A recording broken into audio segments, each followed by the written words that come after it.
உலகெல்லாம் உணர்ந்து ஓதற்கு அறியவன், நிலவுலாவிய நீர்மலி மேனியன், அழகில் ஜோதியன், அம்பலத்தாடுவான், மலர் சிலம்படி வாழ்த்தி வணங்குவோம். ஐந்து கரத்தனை ஆனை முகத்தனை, இந்தின் இளம்பிறை போலும் எயிற்றினை, நந்தி மகந்தனை நாணக் கொழுந்தனை, புந்தியில் வைத்தடி போற்றுகின்றேனே. பாலும் தெளிதேனும் பாகும் பருப்பும் இவை நான்கும் கலந்துனக்கு நான் தருவேன். கோலம் செய் துங்கக் கரிமுகத்து தூமணியே, நீ எனக்கு சங்கத்தமிழ் மூன்றும் தா. எல்லாம் வல்ல இறைவனை வணங்கி என் உரையை தொடங்குகின்றேன். இந்த சிவசக்தி ஆன்மீக சபை என்பது பெரியவர்கள் நிறைந்த சபை. நல்ல கருத்துக்களை கூறுகின்ற, நல்ல கருத்துக்களை கேட்கின்ற பெரியோர்கள் நிறைந்த சபை. இந்த சபையில் பேசுவதில் எனக்கு மிகுந்த மகிழ்ச்சி. இந்த சபையில் நான் பேசுவது ஒரு 3வது முறையாக. எனக்கு இந்த வாய்ப்பை அளித்த பெரியவர்கள் அனைவரையும் நான் வணங்கி என் உரையை தொடங்குகின்றேன். உயிரெழுத்தில் முதலாய், மெய்யெழுத்தில் இடையாய், உயிர்மெய் எழுத்தில் கடையாய் நிற்கின்ற பெயர் ஒன்று உண்டென்றால் அது என்ன தெரியுமா? அதுதான் அம்மா. ஆம், உயிராய் மெய்யாய் உயிர் மெய்யுமாய் நம்மை காத்து, கண்ணின் மணியாக நம்மை அரவணைத்து, தன் உதிரத்தை பாலாக தந்து, மாசரு பொன்னாய் வளம்புரி முத்தாய், காசரு விரையாய் கரும்பாய் தேனாய் நம்மை ஆதரித்து நம் கண்முன்னே நின்று பேசும் தெய்வம் யாரென்று கேட்டால் அம்மாதான். ஆம், நான் இன்று பேச வந்துள்ள தலைப்பும் அதுதான். தாயிற் சிறந்த கோவிலும் இல்லை, தாயிற் சிறந்த கோவிலும் இல்லை. மாதா பிதா குரு தெய்வம் என்பர். மாதாவை ஒரு நாளும் மறக்க வேண்டாம் என்கிறது உலக நீதி. இங்கே மாதா என்பது யாரை குறிப்பிடுகின்றது? மா என்றால் பெரிய என்று அர்த்தம். தா என்றால் தருபவள், நமக்கு பெரிய பெருமைகளை தருபவள் மாதா. அதனால்தான் மாதாவை ஒரு நாளும் மறக்க வேண்டாம் என்று கூறுகின்றது உலக நீதி. காதருந்த ஊசியும் கடைவெளிக்கு வாராது கான் என்று பாடிய பட்டினத்தாரை நாம் எல்லாம் கேள்விப்பட்டிருப்போம். முற்றும் துறந்த துறவி, பணம் வேண்டாம் உறவுகள் வேண்டாம் என்று காடுகள் மேடுகள் அலைந்து திரிந்த துறவியை தன் தாய் இறந்த செய்தி கேட்கின்றார். பதறி அடித்து ஓடி வருகின்றார். ஐயோ, என் தாய் இறந்துவிட்டாரே என்று சுடுகாட்டுக்கு ஓடி வருகின்றார். அங்கே தாயின் சிதைமேல் காய்ந்த விறகுகள் அடுக்கி வைக்கப்பட்டிருக்கின்றன. ஐயோ, என் தாயின் மேல் காய்ந்த விறகுகளா என்று சொல்லி அந்த விறகுகளை தள்ளிவிடுகின்றார். உறவினர்கள் எல்லோரும், என்னப்பா நீ என்ன பைத்தியமா? காய்ந்த விறகுகள் தானே சிதைக்கு தீ மூட்ட முடியும் என்று கேட்கின்றனர். இல்லை இல்லை, என் அம்மாவிற்கு காய்ந்த விறகுகள் வேண்டாம் என்று கூறி பச்சை வாழை மட்டை இலைகளை மேலே அடுக்குகின்றார். அங்கே அந்த பச்சை வாழை மட்டை இலைகளை அடுக்குகின்றீர்களே, எப்பா நீ என்ன பைத்தியமாயா? இது எப்படியா தீ எரியும்? சிதைக்கு தீ மூட்ட பச்சை வாழை மட்டை இலைகள் எப்படி ஐயா சரியாக வரும் என்று கேட்கின்றனர். அதற்கு பட்டினத்தார் சொல்கின்றார், நான் ஒரு 10 பாடல்களை பாடுகின்றேன். அந்த 10 பாடல்களை பாடும் பொழுது அந்த தீயானது பற்றி எரியும் என்று கூறுகின்றார். என்ன 10 பாடல்களா? எப்படி ஐயா அது என்று கேட்கும் பொழுது முதல் பாடலாக அங்கே பட்டினத்தார் பாடுகின்றார். 2 திங்களாய் அங்கமெல்லாம் நொந்து பெற்று, 2 திங்களாய் அங்கமெல்லாம் நொந்து பெற்று, பையல் என்ற போதே பரிந்தெடுத்து செய்ய இரு கைப்புறத்தில் ஏந்தி, கனகமுளை தந்தாளை எப்பிறப்பில் காண்பேனினி, எப்பிறப்பில் காண்பேனினி என்று முதலாவதாக ஒரு பாடலை பாடுகின்றார். அடுத்ததாக, முந்தி தவம் கிடந்து 300 நாள் அளவாய் அந்தி பகலாய் சிவனை ஆதரித்து தொந்தி சரிய சுமந்து பெற்ற தாய் தமக்கு எரிய தழல் மூட்டுவேனோ என்கின்றார். அடுத்த பாடல்கள்தான் தீ பற்றி எரிகின்றது. அது என்ன பாடல் தெரியுமா? முன்னை இட்ட தீ முப்புறத்திலே, பின்னை இட்ட தீ தென்னிலங்கையிலே, அன்னை இட்ட தீ அடி வயிற்றிலே, யானும் இட்ட தீ மூழ்க மூழ்கவே என்று பாடுகின்றார். அந்த சிதையானது பற்றி எரிகின்றது.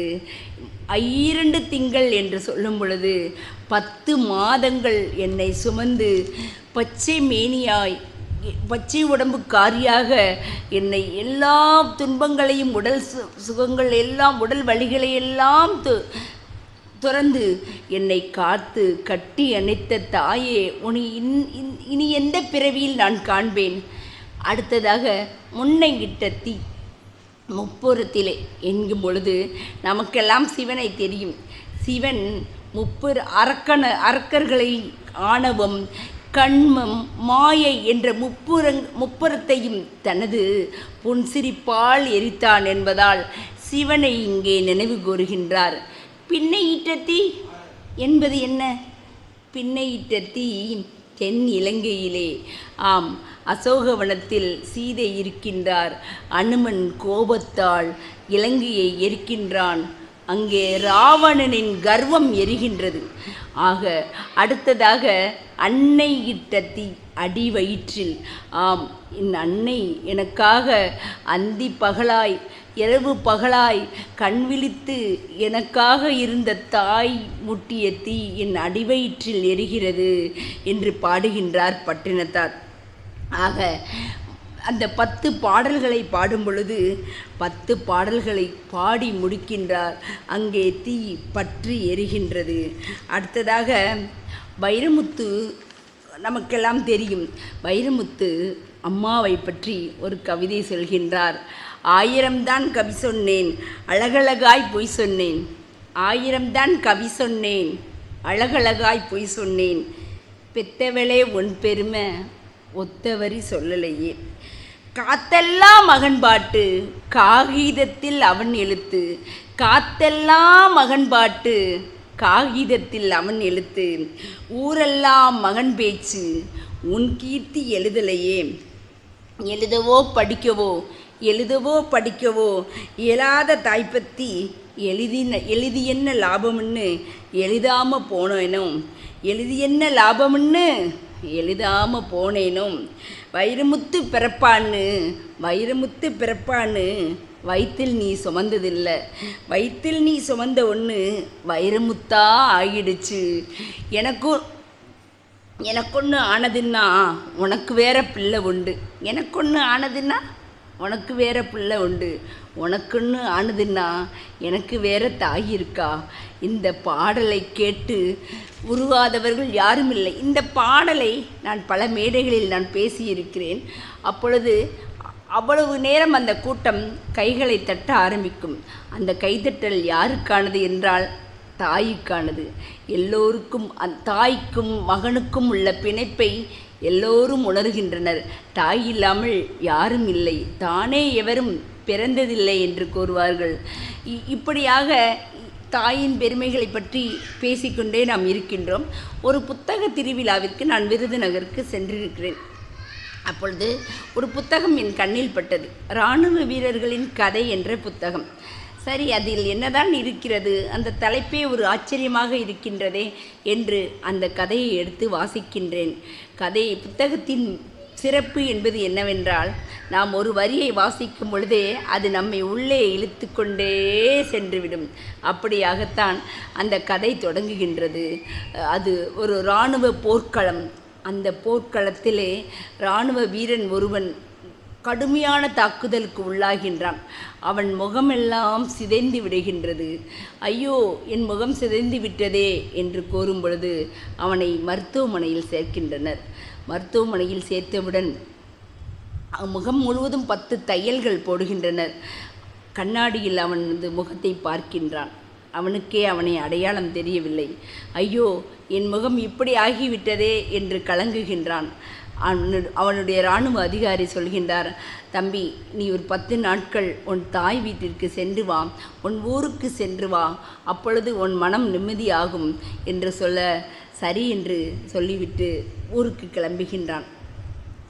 போகின்ற வழியெல்லாம் அவனுக்கு என்ன எண்ணம் என்றால், இது தன் தாய் தன்னை அடையாளம் காண்பாளா, எப்படி தன் தாய் அடையாளம் காணுவாளா, இல்லை காணாமல் போவாளா என்று அவனுக்கு ஒரு கலக்கம் தோன்றுகின்றது.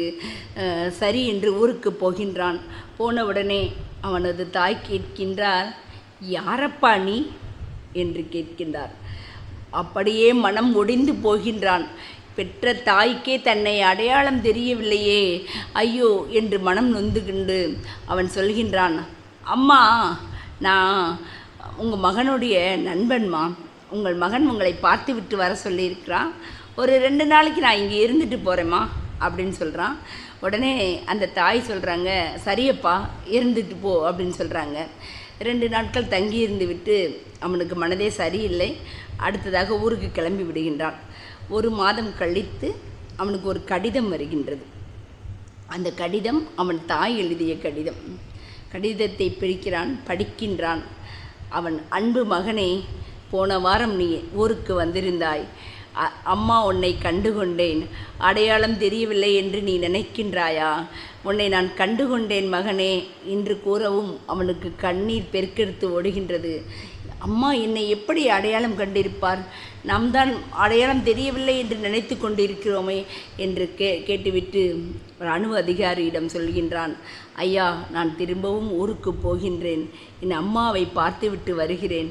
அவங்க என்னை எப்படி அடையாளம் கண்டுபிடிச்சாங்க அப்படின்னு எனக்கு தெரியணும் ஐயா என்று சொல்ல, சரியப்பா போய் வா என்று கூறுகின்றார்.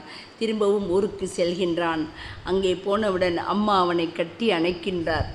அம்மாவிடம் கேட்கின்றான், அம்மா எப்படிம்மா உங்களுக்கு தெரிஞ்சிச்சு அப்படின்னு கேட்குறான். உடனே அவங்க அம்மா சொல்கிறாங்க, இல்லை தம்பி, நீ படுத்திருந்த இல்லையா, அப்போ படுத்திருக்கும் பொழுது அந்த சாக்ஸை கழற்றினேன். அந்த சாக்ஸை கழற்றி அலசுவோம் என்று அதை அலசி போடுவோம் என்று எடுக்கும் பொழுது அந்த சாக்ஸில் உன் வாசம் தெரிந்தது. இது என் பிள்ளைதான் என்று நான் கண்டுகொண்டேன் என்று கூறும் பொழுது அவனுக்கு கண்ணீர் பெருக்கெடுத்து ஓடியது. நாமெல்லாம் கண்டிருப்போம், இதோ பெரியவர்கள் எல்லாம் இருக்கிறோம், நம்மளுடைய குழந்தைகள் ஃபோனில் பேசுவாங்க. அமெரிக்காவில் இருக்கின்ற குழந்தை தன் அம்மாவிடம் பேசுவான். அங்கே அவனுக்கு ஒரு தலைவலியோ ஒரு இருமலோ என்று அந்த நொடி பொழுதில் ஒரு சிறந்த மருத்துவர், அம்மாவை போன்ற ஒரு சிறந்த மருத்துவர் வேறு யாரும் இல்லை. தன் மகனின் குரலை வைத்தே அவனுக்கு என்ன செய்கிறது, அவனுக்கு உடல்நிலை சரியில்லையா என்று கேட்கின்ற அம்மாக்கள் தான் அதிகம். அப்பொழுது அம்மா அவனுடைய மனைவி கேட்பார், உங்கள் அம்மாவுக்கு எப்படி தெரிஞ்சிச்சு உங்களுக்கு காய்ச்சல் என்றுன்னு? உன்னுடைய குரல் அவனை காட்டி கொடுத்து விட்டது. அந்த குரலை வைத்தே தன் மகன் எப்படி இருக்கின்றான், என்ன செய்கின்றான் என்பதை அந்த தாய் உணர்ந்து கொள்வாள். இதே போலத்தான் முதியோர் இல்லத்தில் ஒரு தாய்க்கு எத்தனையோ குழந்தைகள் இருக்கலாம். முன்பெல்லாம் நிறைய குழந்தைகள் உண்டு. ஆனால் ஒரு பொழுதும் தாயானவள் இந்த 10 குழந்தைகளாக இருந்தாலும் கூட, அது மாற்றுத்திறனால் உள்ள குழந்தையாக இருந்தாலும் கூட தன்னால் பார்க்க முடியாது என்று சொல்லி ஒரு நாள் கூட தாயானவள் அவள் குழந்தைகள் காப்பகத்திலோ அனாதை இல்லங்களிலோ சேர்த்ததே கிடையாது. ஆனால் இப்பொழுது குழந்தைகள் பெரியவர்கள் ஆனவுடன் தாய்க்கு ஏதேனும் ஆனால் உடனே அவர்கள் என்ன செய்கிறார்கள்னா முதியோர் இல்லத்தில் போய் சேர்த்துருந்தாங்க. முதியோர் இல்லத்தில் சேர்க்கிற அந்த தாயானவள் தன் பிள்ளை அப்பொழுதும் கலங்கி போயிருப்பாள். தான் பிள்ளை என்ன செய்கிறானோ, எப்படி இருக்கானோ என்று கலங்கி போவாள்.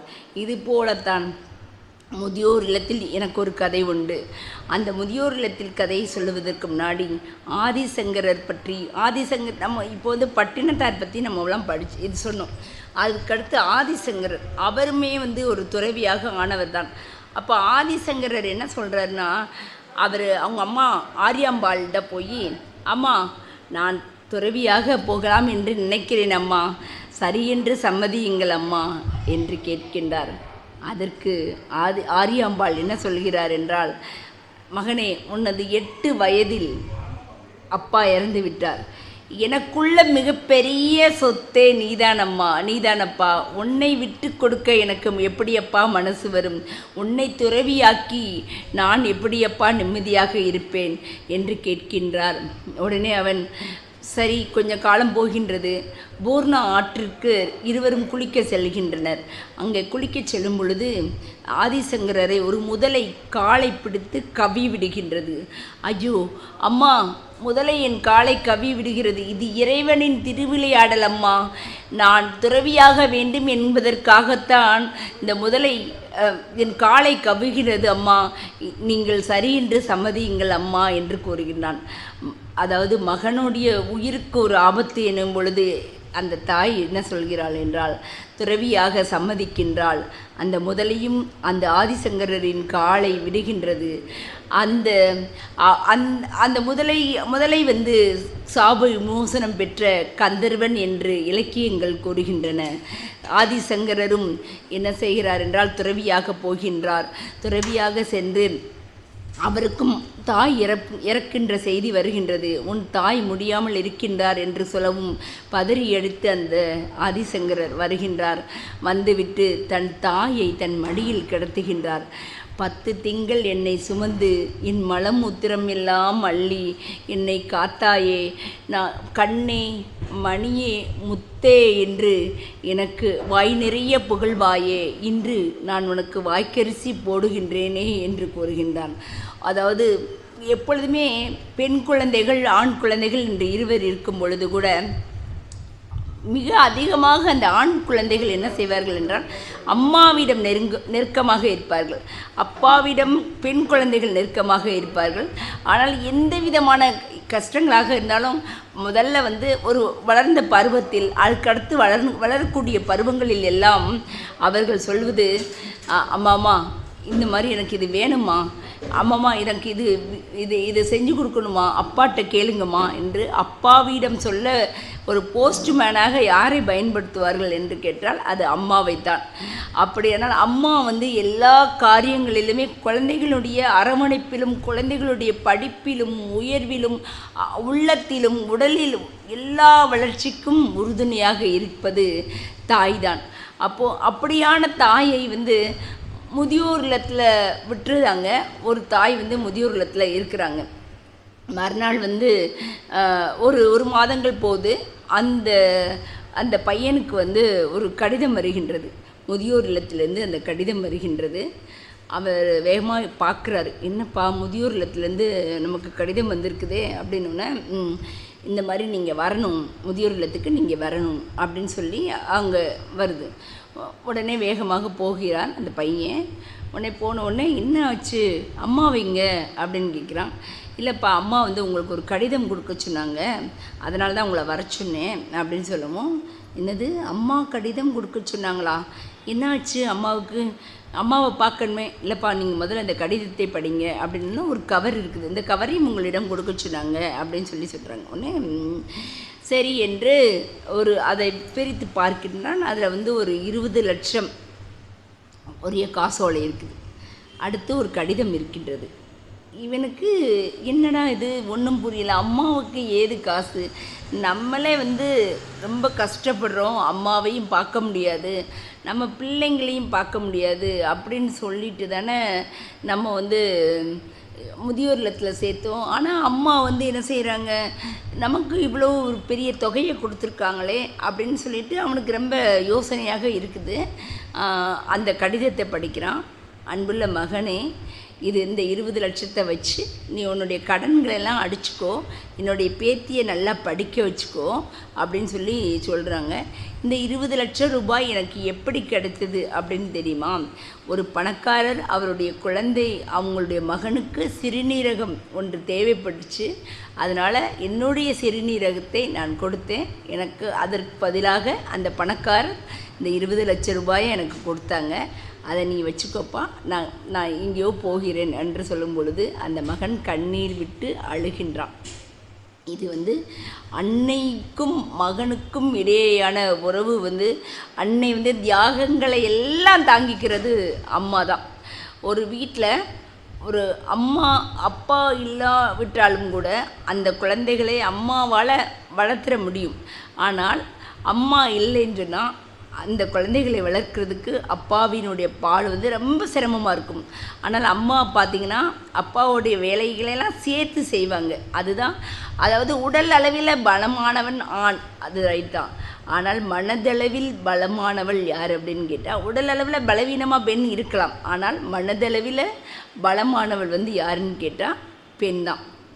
இதுக்கு நொறு துறவியாக, அதாவது துறவிகளின் வாழ்க்கையில் நடந்த கதைகள்லாம் நான் அப்படி படிச்சுட்டே வரும்போது என்னுடைய பள்ளி பருவத்தில் அதாவது நான் படிக்கும் பொழுது என்னதுக்குன்னா சுவாமி விவேகானந்தர் நரேன், அவருடைய சின்ன வயதில் வந்து நரேன் அப்படிங்கிறத பேர். அவங்க அம்மா வந்து புவனேஸ்வரி தாயார். அப்போ வந்து அவரும் அப்படி தான் அந்த ஆன்மீகத்தில் வந்து ரொம்ப ஈர்க்கப்பட்டு அவரும் வந்து நான் வந்து துறவியாகலாம் அப்படின்னு சொல்லி நினைக்கிறாரு. துறவியாக போகும்பொழுது அவங்க அம்மாட்ட சொல்கிறார். அப்போ அவங்க அம்மா சொல்கிறாங்க, சரி நீ துறவியாகலான்னு சொல்கிற இல்லையா, போய் அடுப்பங்கரையில் போய் ஒரு கத்தியை எடுத்துகிட்டு வா என்று சொல்லுங்கிறாங்க. சரி என்று சொல்லிவிட்டு கத்தியை எடுத்துவிட்டு கத்தியை கொண்டு போய் நீட்டுறான்.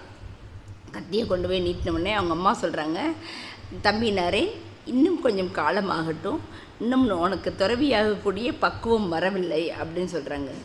என்னடா இது ஒன்றும் புரியலையே, என்ன நமக்கு துறவியாகணும்னு சொன்னால் இப்போ வந்து அம்மா வந்து இப்படியே சொல்கிறாங்களே அப்படின்னு நினைக்கிறாரு. உடனே சரி அப்படின்ட்டு கொஞ்ச நாள் கழித்து திரும்பவும் போய் அம்மாட்ட கேட்குறாரு. அம்மா நான் துறவி ஆகிறேம்மா அப்படின்னு சொல்லும் பொழுது அவங்க அம்மா சொல்கிறாங்க, திரும்பவும் கத்தியை எடுத்துகிட்டு வர சொல்கிறாங்க. அவன் கத்தியை எடுத்துகிட்டு வர்றான். அவங்க அம்மா பார்த்துட்டு, இல்லைப்பா இல்லை இன்னும் கொஞ்சம் நாள் ஆகணும் அப்படின்னு சொல்கிறாங்க. இவனுக்கு ரொம்ப ஆச்சரியமாக இருக்குது, ஒன்றுமே புரியலை. என்னடா இது, நம்ம வந்து எதற்காக அம்மா எப்படி சொன்னாங்கன்னு நாட்கள் கொஞ்ச நாள் போகுது. திரும்பவும் கத்தியை எடுத்துகிட்டு வர சொல்கிறாங்க. திரும்ப போகும் பொழுது அம்மா சொல்கிறாங்க, இப்போ நீ துறவி ஆகலாம்ப்பா அப்படின்னு சொல்கிறாங்க. என்னம்மா என்ன ஆச்சு, இப்போ வந்து நீங்கள் சம்மதிச்சிருக்கீங்களே, இந்த கத்திக்கும் நாம் துறவி ஆவதற்கும் என்னம்மா சம்பந்தம் அப்படின்னு கேட்குறாங்க. இல்லைப்பா நரேன், முதல் முறையாக கத்தியை எடுத்துகிட்டு வர சொல்கிறேன், ரெண்டாவது முறையும் கத்தியை எடுத்துகிட்டு வர சொல்கிறேன். அப்போது கத்தியினுடைய கூர்மையான பகுதி அது என்னை நோக்கி இருந்தது, மழுங்கலான பகுதி உன்னை நோக்கி இருந்தது. கூர்மையாக ஒரு துறவி என்பவன் மற்றவர்களுக்கு துன்பம் நேரிடாமல் காக்க வேண்டும் என்று நினைக்க வேண்டும்.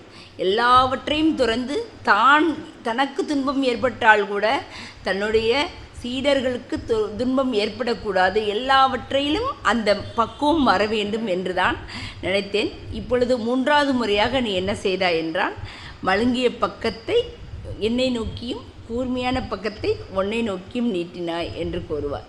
ஆம், அப்பொழுது தாயானவள் அறிவில் சிறந்தவள், பக்குவப்பட்டவள். அம்மாவோட அனுசரணை வந்து குழந்தைங்களுக்கு எப்போவுமே ஒரு இதாக இருக்கும். ரொம்ப நாம் வந்து பலவீனமாக இருக்கும்போதெல்லாம் ஒரு பட்டிமன்ற பேச்சாளர் ஒருத்தர் வந்து சொல்கிறாங்க, நான் என்னைய வந்து ஆளாக்கி என்னை இவ்வளோ தூரம் பேச வச்சவங்க அம்மா தான், ஆனால் நான் இப்பொழுது இத்தனை மேடைகளை கண்டிருக்கிறேன், ஆனால் அதை பார்ப்பதற்கு என் அம்மா இல்லை. பொருளும் நிறைய இருக்கிறது, இத்தனையும் நான் கொடுக்கிறேன், என் அம்மாவை திரும்ப கொடுங்கள் என்றால் அம்மா திரும்ப கிடையாது. எழுத்தாளர் பாபா செல்லத்துறை சொல்லுவார், கிழிந்த பாயில் என்னை படுக்க வச்சுட்டு பறக்கும் கம்பளம் பற்றிய கதை சொல்வாள் என் அம்மா. கிழிஞ்ச பாயில் படுக்க வைத்து கொண்டு பறக்கும் கம்பளம் பற்றி கதை சொல்வாள் என் அம்மா. அவள் கதையில் ஒரு நாள் கூட கிழிந்த பாய் வந்ததே இல்லை என்று. ஆம், நம்ம வந்து எவ்வளோ கஷ்டப்பட்டாலும் பரவாயில்ல, ஆனால் தன்னுடைய குழந்தை கஷ்டப்படக்கூடாது அப்படின்னு நினைக்கிறது தான் தாய். திருவள்ளுவர் அழகாக சொல்லுவார், ஈன்ற பொழுதின் பெரிதுவக்கும் தன் மகனை சான்றோன் என கேட்ட தாய். ஒரு தாய்க்கு எப்போ சந்தோஷம் ஆகும் அப்படின்னா, தன்னுடைய குழந்தைய பிறர் வந்து உன்னுடைய குழந்தை அறிவில் ரொம்ப சிறந்தவர், உன்னுடைய குழந்தை ரொம்ப நல்ல பையனாக இருக்கிறான் அப்படின்னு சொல்லும் பொழுது அந்த தாய் ஆனவள் ரொம்ப மகிழ்ச்சி அடைவாங்களாம். அப்போது ஒரு கூட்டத்தில் இந்த மாதிரி பேசிகிட்டு இருக்கும் பொழுது ஒரு கவிஞர் இதெல்லாம் சொல்லிகிட்ருக்கிறாரு. அவற்றை வந்து அவர் சொல்கிறாரு, நம்ம கையில் 10 விரல்கள் இருக்குது இல்லையா, அந்த 10 விரல்கள் ஏன் இருக்குது தெரியுமா உங்களுக்கு என்று கேட்கின்றார். எல்லோரும் கூட்டத்தினர் கொஞ்சம் யோசிக்கின்றனர். தெரியலையே, இதெல்லாம் வந்து இறைவனுடைய படைப்பில், இதை வந்து நம்ம என்ன சொல்கிறது அப்படின்னு சொல்கிறாங்க. இல்லை, உன்னுடைய தாய் 10 மாதங்கள் உன்னை சுமந்தாள் இல்லையா? அப்போ மனிதர்கள் வந்து எப்போவுமே வந்து நல்லது நினைப்பாங்க, கெட்டதுன்னு நினைப்பாங்க. நல்லதை வந்து நம்ம மறந்துடக்கூடாது. நன்றி மறப்பது நன்றன்று, நன்றல்லது அன்றே மறப்பது நன்றுன்னு திருவள்ளுவர் சொல்வார். அப்போது நல்லதை வந்து நம்ம ஞாபகம் வச்சுக்கணும். எப்பொழுதுமே நம்ம தாயை வந்து ஏதாவது ஒரு பேசும் பொழுது இந்த 10 விரல்கள் வந்து பார்க்கணும். 10 மாதங்கள் நம்மை சுமந்த தாய், அதற்கு அடையாளமாகத்தான் அந்த 10 விரல்களை வந்து இறைவன் படைச்சிருக்கிறான் அப்படின்னு சொல்கிறார். அப்போ இப்படியான கூட்டத்தில் அந்த கவிஞர் பேசிகிட்டு இருக்கிறாரு. அப்போது ஒருத்தர் வந்து எந்திரிச்சு கேட்குறாரு, இப்படி சொல்கிறீங்களையா, அப்போ காலில் 10 விரல் இருக்குது இல்லையா, அது எதுக்கு காலில் 10 விரல் இருக்குது அப்படின்னு சொல்லும்போது, உன்னை போன்ற கயவர்கள் தாயை எதனாலும் செய்ய எட்டி உதைப்பதற்கு கூட நீங்கள் தயாராக இருப்பீங்க. அந்த கால்களை எட்டி உதைக்கும் பொழுது அந்த கால்களை பார், கால்களிலும் 10 விரல்கள் இருக்கின்றன. 10 மாதங்கள் நம்மை சுமந்த தாயை நாம் எட்டி உதைக்கலாமா என்பதை கடவுள் நமக்கு சொல்லிக்கொண்டிருப்பார். அதனால்தான் 10 விரல்கள் இருக்கின்றன அப்படின்னு சொல்லுவாங்க. அடுத்து வந்து பார்த்திங்கன்னா, நமக்கு எல்லாமே இந்த ஞான பழம் தெரியும். சிவன் பார்வதி இந்த கதை தெரியும். முருகனுக்கும் பிள்ளையாருக்கும் ஏற்பட்ட அந்த ஞான பழத்துக்காக பெரிய சண்டை நடக்குது. முருகன் வந்து என்ன செய்கிறாரு, தன்னுடைய மயில் வாகனத்தில் உலகத்தையே சுற்றி வர்றார். யார் உலகத்தை சுற்றி வர்றீங்களோ, முதல்ல சுற்றி வர்றீங்களோ அவங்களுக்கு தான் அந்த ஞானப்பழம் அப்படின்னு சொல்கிறாரு. உடனே முருகன் வந்து வேகமாக என்ன செய்கிறாரு, நம்ம இதில் போய் உலகத்தை சுற்றி வந்துடுவோம், மயில் எடுத்துகிட்டு போங்கடா போவோம்பா அப்படின்னு சொல்லிட்டு போகிறாங்க. ஆனால் பிள்ளையார் வந்து சமயோசிதமாக யோசிக்கின்றார், உண்மையாக யோசிக்கின்றார். தாய் தந்தை தாங்க உலகம், அந்த தாய் தந்தையை சுற்றுவோம், நமக்கு ஞானப்பழம் கிடைக்கும் அப்படின்னு சொல்லும் பொழுது அதில் உள்ள உண்மை கருத்தை சிவன் புரிந்து கொண்டார். அவருக்கு ஞானப்பழத்தை கொடுக்கின்றார். முருகன் கோவித்து கொண்டு பழனிமலைக்கு ஆண்டியாக செல்கிறார் என்கிறது புராணங்கள். இந்த புராணங்கள் எல்லாமே உணர்த்துகிற ஒரு விஷயம் என்ன அப்படின்னு சொன்னால், தாய் தந்தையை வந்து நம்ம மதிக்கணும். தாயை தவிர அடுத்து வேறு உறவுகள் எல்லாம் நமக்கு எத்தனையோ உறவுகள் இருக்கலாம். அண்ணன், தம்பி, அக்கா, தங்கை, அத்தை, மாமா, சித்தப்பா, சித்தி, தாத்தா, பாட்டி, அவங்க எல்லாவற்றுக்கும் பார்த்திங்கன்னா மூல காரணமாக யார் இருப்பாங்க அப்படின்னா தாய் தான். அந்த தாயை வந்து நம்ம மறக்கக்கூடாது. தாயை வந்து தாயினுடைய தியாகத்தையும் தாயினுடைய பண்புகளையும் நம்ம வந்து உணரணும் அப்படின்னு. நம்மளுடைய கிராமங்களெல்லாம் பார்த்திங்கன்னா நிறைய பெண் தெய்வ வழிபாடு இருக்கும். பெண் தெய்வங்களை வந்து வழிபடுறோம். அந்த தெய்வங்களுடைய வழிபாட்டுக்கு பின்னாடி என்ன இருக்குது அப்படின்னு சொல்லி கேட்டால், அந்த தெய்வ வழிபாட்டிற்கு பின்னாடி இருக்கிறது யாருன்னு கேட்டால் அன்னை தான். அதனால தான் கோலவிலியம்மா, ராஜபாளையத்தம்மா, சங்கரேஸ்வரி அம்மா, அப்படி நிறைய பேர்கள் பெண் தெய்வங்கள். அந்த தெய்வங்களுடைய பின்னாடிலாம் இருக்கிறது யாருன்னு கேட்டால் அன்னை தான்.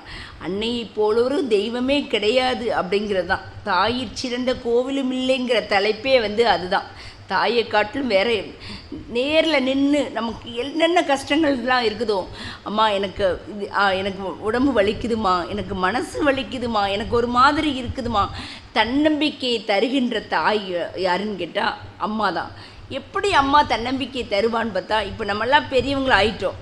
அப்போது நமக்கு நிறைய கஷ்டங்கள்லாம் ஏற்படும். அம்மா, நான் இவ்வளோ தான் சம்பளம் வாங்குகிறேன், என்னால் சமாளிக்க முடியல அப்படின்னு சொல்லும் பொழுது அந்த தாய் சொல்லுவாள், இத்தனை உங்களெல்லாம் வளர்க்கும் பொழுது நாங்கள் என்னென்னலாம் கஷ்டங்கள் பட்டோம், நாங்கள் பட்ட கஷ்டங்களுக்கெல்லாம் தாண்டி நீங்கள் வளர்ந்துருக்கீங்கய்யா, எங்களை பாருங்கய்யா, நம்மளுடைய தாயை பாருங்கள், நாங்கள் பட்ட கஷ்டத்தை விடவா இது இருக்கும், அதெல்லாம் கிடையாது, கஷ்டங்களை கண்டு துவண்டு போகாதீங்கன்னு சொல்லுவாங்க. நமக்கு என்னென்னலாம் நிறையா துன்பங்கள்லாம் ஏற்படும் போது அம்மாவோட கையை பிடிச்சி ஒரு 10 நிமிஷம் உட்காந்து பாருங்களேன், நமக்கு பெரிய பெரிய தன்னம்பிக்கையெல்லாம் கிடைக்கும். ஆக தாய் தான் வந்து எப்பொழுதுமே சிறந்தவள் அப்படின்னு சொல்கிறதான் நம்மளுடைய புராணங்களும் எல்லாமே சொல்லிகிட்டு இருக்குது. அதே போல் தாமஸ் ஆல்வா எடிசன் நமக்கெலாம் தெரியும்.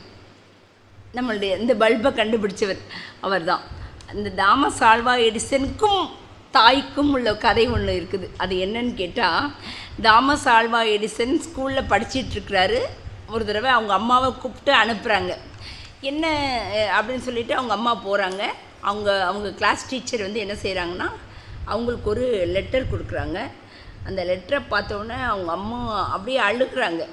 என்னாச்சு, இந்த பையனுக்கு புரியல, தாமஸ் ஆல்வா எடிசனுக்கு என்னாச்சு அம்மா அழுகுறாங்க அப்படின்னோடனே அம்மா டக்குன்னு சுதாரிச்சிருந்தாங்க. ஏன்னா குழந்தைங்கள் வந்து அதை உணரக்கூடாது அப்படின்ட்டு, இல்லைப்பா இது ஒன்றும் இல்லைப்பா, இது ஆனந்த கண்ணீர் அப்படின்னு சொல்லிட்டு மகனை வந்து வீட்டுக்கு கூப்பிட்டு வந்துருந்தாங்க. கூப்பிட்டு வந்துட்டு மகனுக்கு ஒன்றுமே புரியல. அம்மா என்னம்மா ஆச்சு, ஏன் அந்த லெட்டரில் என்னம்மா எழுதியிருக்குது அப்படின்னு கேட்டோன்னே, இல்லைப்பா நீ ரொம்ப இயல்பான பிள்ளைகளை விட ரொம்ப அறிவில் சிறந்த பிள்ளையாக இருக்கிறியான், கிளாஸ்லாம் இவனுக்கு பத்தாது, இவன் வந்து பக்கத்தில் இருக்கிற லைப்ரரியில் கூட்டு போய் இன்னும் நிறைய புத்தகங்களை படிக்க சொல்லுங்க, அப்போ தான் இவன் படித்து இன்னும் கொஞ்சம் அறிவில் சிறந்தவனாக வருவான் அப்படின்னு சொன்னோன்னே, அப்படியாம்மா எங்கள் டீச்சர் சொன்னாங்க, நான் இன்னும் ஸ்கூல் போக வேண்டாமா, இல்லைப்பா வா நம்ம லைப்ரரி போவோம் அப்படின்னு சொல்லிட்டு அவங்க அம்மா அவனோடையே இருந்து நிறைய புத்தகங்கள் நல்லா கொடுக்குறாங்க, நிறைய படிக்கிறான். அடுத்து வந்து அவர் தான் ஒரு பெரிய விஞ்ஞானி ஆகிறாரு, தாமஸ் ஆல்வா எடிசன் ஆகிறாரு. அவர் வளர்ந்து அவங்க தாய் வந்து இறந்துருந்தாங்க. சரின்ட்டு அடுத்து தாய் இறந்த பிறகு அந்த வீடெல்லாம் என்னெல்லாம் செய்யணும் அப்படின்னு சொல்லிட்டு ஒழுங்குபடுத்திகிட்டு இருக்கிறான். அப்போது அந்த பெட்டியில் அவங்க டீச்சர் எழுதின கடிதம் ஒன்று இருக்குது. அந்த தாய்கிட்ட கொடுத்தாங்க இல்லையா அவங்க டீச்சர், அந்த கடிதம் இருக்குது. அதை பார்த்த உடனே அவனுக்கு இது என்ன, சரி இந்த கடிதத்தை வாசித்து பார்க்கலாம் அப்படின்னு சொல்லிட்டு வாசித்து பார்க்குறான். அதில் எழுதியிருக்குது, உன் குழந்தை வந்து ரொம்ப முட்டாள், இவன் வந்து இவனுக்கு படிப்பு வந்து அவ்வளவு வராது, இவன் வந்து ரொம்ப பின்தங்கி இருக்கிறான், இவனை வந்து நாங்கள் பள்ளியில் வச்சுருக்க முடியாது, நீங்கள் வீட்டில் வச்சுக்கோங்க அப்படின்னு அந்த கடிதத்தில் எழுதியிருக்கு. அவன் வந்து ரொம்ப திகைச்சு போகிறான். அத்தனை அறிவில் வந்து பின்தங்கி இருக்கிறோம், முட்டாள்னு எழுதியிருக்கிறாங்க. ஆனால் தன் தாய் வந்து அதையெல்லாம் நம்மள்கிட்ட சொல்லாமல் நமக்கான ஊக்கங்களை கொடுத்து நம்மளை வளர்ச்சி அடைய செய்து இன்றைக்கி உலகமே போற்றக்கூடிய நம்ம ஒரு விஞ்ஞானியாக வந்திருக்கிறோன்னு சொல்லிட்டு கையெழுத்து தாயினுடைய புகைப்படத்தில் வணங்குறாராம் தாமஸ் ஆல்வா எடிசன். அதே போல் காமராஜர் நமக்கெல்லாம் தெரியும். காமராஜருடைய தாய் சிவகாமி அம்மையார். காமராஜர் ஒரு முதலமைச்சராக நமக்கு தெரியும். காமராஜர் வளர்ந்து பெரியவன் ஆகும் பொழுது ஒரு தாய்க்கு வந்து எது மகிழ்ச்சியாக இருக்கும் அப்படின்னா, தன்னுடைய குழந்தைகளை நல்லபடியாக படித்து ஆளாக்கி பெரியவனாக வளர்த்து அவனுக்கு ஒரு திருமணம் செய்து அவனுடைய சந்ததியும் நம்ம பார்க்கணும் அப்படிங்கிறது தான் ஒரு அம்மாவுக்கு மகிழ்ச்சியாக இருக்கும். அப்போது காமராஜர்கிட்ட கேட்குறாங்க, தம்பி நீ கல்யாணம் பண்ணிக்கலாமா அப்படின்னு சொல்லும் பொழுது காமராஜர் சொல்கிறாரு, அம்மா நான் கடமையையே கல்யாணம் செஞ்சுக்கிட்டேம்மா, எனக்கு கல்யாணம் வேண்டாம்மா, நான் வந்து இந்த நாட்டுக்காக இருக்க போகிறேம்மா அப்படின்னு சொல்லும் பொழுது அவர் அந்த தாய் வந்து தன்னுடைய மகிழ்ச்சியை தியாகம் செய்கிறாரு. சரின்னு என்ன செய்கிறாரு, சம்மதிக்கிறாங்க. அம்மாவுடைய சம்மதம் இல்லாமல் எந்த குழந்தையுமே எதுவுமே செய்ய முடியாது. அப்போது அந்த தாய் வந்து சரி இந்த நாட்டுக்காக இந்த குழந்தை வந்து தியாகம் பண்ணணும் அப்படின்னு நினைக்கிறான், நாம் வந்து அதை ஏற்றுக்கொள்வோம் அப்படின்னு சொல்லிட்டு ஏற்றுக்கிறாங்க. அன்றைக்கு கர்ணனை குந்தி தேவி ஆற்றில் விட்டாள். அதற்கு பின் சிவகாமி காமராஜரை நாட்டில் விட்டார். அன்று கர்ணனை தேரோட்டி எடுத்துக்கொண்டான். ஆனால் காமராஜரை இந்த தேசமே எடுத்துக்கொண்டது. அதற்கு பின்னால் இருப்பது அந்த தாயினுடைய தியாகம்தான். இப்படியெல்லாம் சொல்லிக்கிட்டே போகிறோம். ஒரு உண்மை கதையுமே நான் வந்து தாயை பற்றி சொல்லும் பொழுதெல்லாம் நிறைய நெகிழ்ச்சியூற்றும் கதைகள்லாம் இருக்கும். ஒரு உண்மை கதையும் நான் வந்து சொல்லலாம்னு நினைக்கிறேன். 7 குழந்தைகள் கொண்ட ஒரு குடும்பம். அந்த குடும்பத்தில் எப்பொழுதுமே வந்து பெண்கள் வந்து அங்கே ஆண் வந்து எல்லா குடும்பத்தினுடைய கடமைகளை எல்லாம் நிறைவேற்றுவாங்க. அப்போ பெண் என்ன செய்வாங்க, சரி நம்ம வீட்டை பார்த்துக்கலாம் அப்படின்னு சொல்லிட்டு அந்த தாய்க்கு வெளி உலகம் எதுவுமே தெரியலை. சரி அப்படின்னு சொல்லிட்டு ஒரு கட்டத்தில் அந்த கணவர் வந்து இறந்துடுறாரு. 7 குழந்தைகள். அப்போ பார்க்கும்போது 7 குழந்தைகள் கொண்ட குடும்பம், கணவர் இறந்துடுறாரு. அந்த பெண்ணிற்கு வெளி உலகம், அந்த மனைவிக்கு வெளி உலகமே தெரியாது. என்ன செய்யலாம் அப்படின்னு நினச்சிட்ருக்குறாங்க. தன்னுடைய குழந்தைகள் வறுமையாலையும் பசியாலையும் வாடுவதை கண்டு அந்த தாய்க்கு பொறுக்க முடியலை. உடனே பக்கத்தில் உள்ள தீப்பெட்டி ஆஃபீஸ்க்கு போகிறாங்க. இதுவரைக்கும் செய்யாத வேலைகள், இதுவரைக்கும் தெரியாது அந்த தாய்க்கு அந்த வேலைகள் எல்லாமே. அதை ஒவ்வொன்றா கற்றுக்குறாங்க. தீப்பெட்டி அடுக்கிறாங்க, கெட்டுகள் சுமக்கிறாங்க.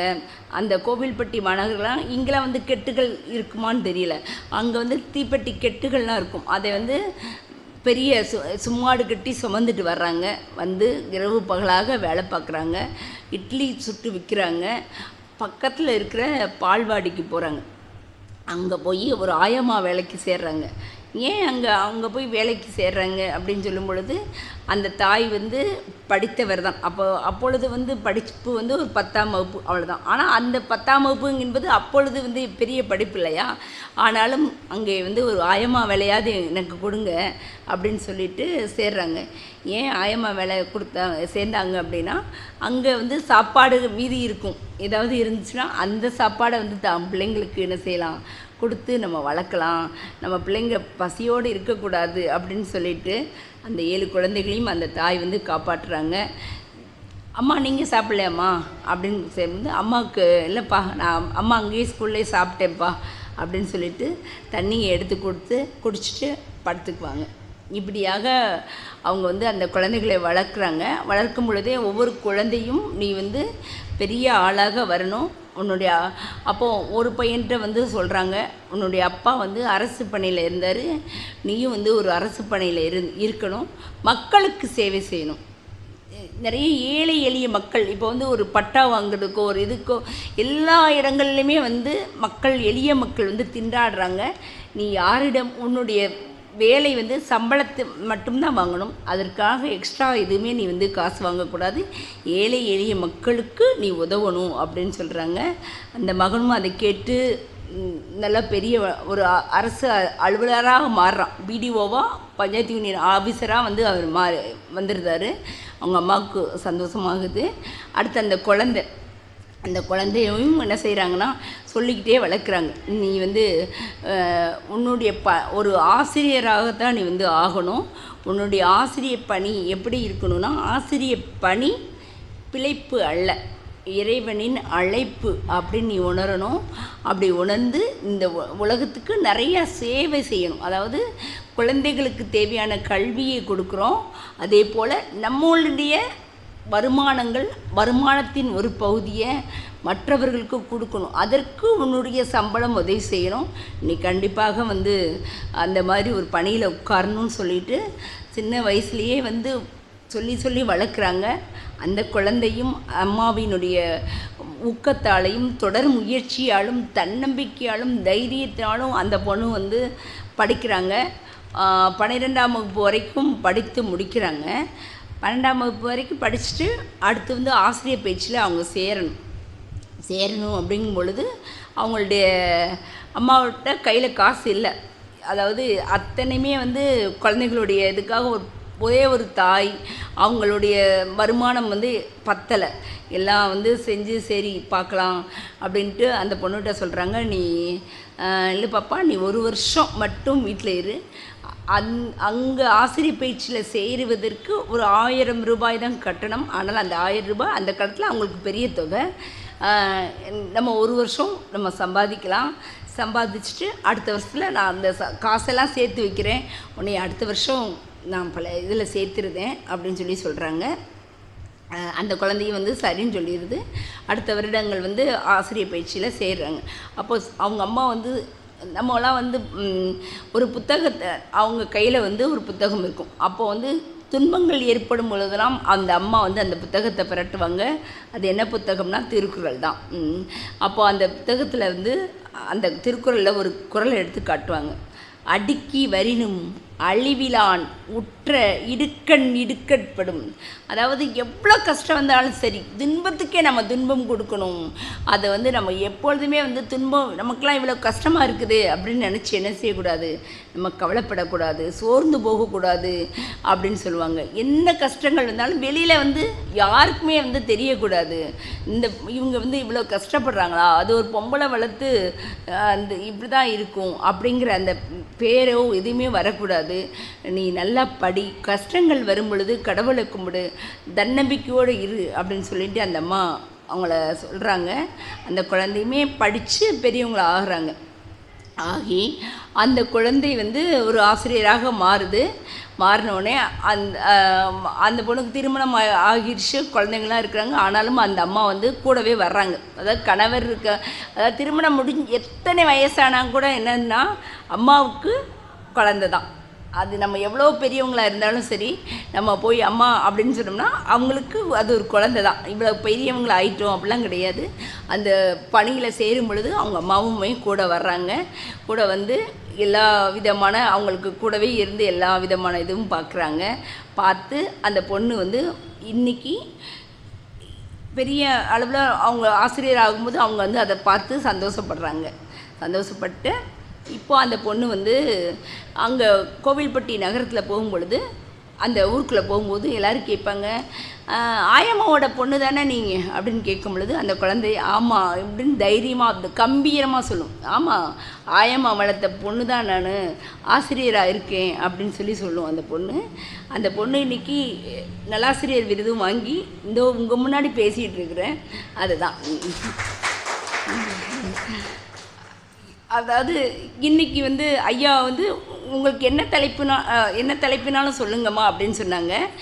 இன்றைக்கு வந்து நான் எதேச்சையாக கொடுத்தது வந்து தாயிற் சிறந்த கோவிலும் இல்லை, அந்த தலைப்பு தான்.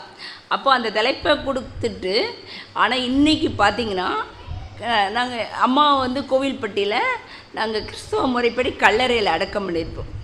இன்றைக்கு கல்லறை திருநாள், இறந்தவர்களை நினைக்கின்ற திருநாள். இன்றைக்கு இந்த தலைப்பும் அம்மாவை நினைக்கின்ற அந்த விஷயமும் நிகழ்வும் எல்லாமே எனக்கு வந்து ஒன்று சேர்ந்துருக்குது. அப்போது ஒரு தாயால் வந்து ஒரு குழந்தையை எந்த அளவுக்குமே உயர்த்த முடியும் அப்படிங்கிறதுக்கு வேறு எங்கெங்கெல்லாம் நம்ம உதாரணம் சொன்னால் கூட நானுமே ஒரு உதாரணமாக இருக்கிறேன் அப்படிங்கிறதுக்காக தான் நான் இதை சொல்லவே வந்திருந்தேன். அடுத்து வந்து பஞ்சபூதங்கள் தான் தாய் என்பவள் என்னன்னு கேட்டாங்கன்னா ஒரு பஞ்சபூதம் தான். நிலம் போல நம்மை தாங்கி, நீராக தாய்ப்பாலை தந்து காற்றாக அவளுடைய வழியில் தான் நம்ம சுவாசித்து கொண்டு இருக்கின்றோம். நமக்கு ஒளியாக வெளிச்சங்களை தந்து கொண்டு இருக்கிறவள், வானமாக இருக்கிறவளும் தாய் தான். எப்படி வானமாக இருக்கிறான்னா, நம்ம எப்பொழுதும் கவனித்து கொண்டு இருப்பவன் அப்படின்னு சொன்னால் அது தாய் தான். அந்த தாயை வணங்கி நான் என் உரையை முடிக்கிறேன். நன்றி.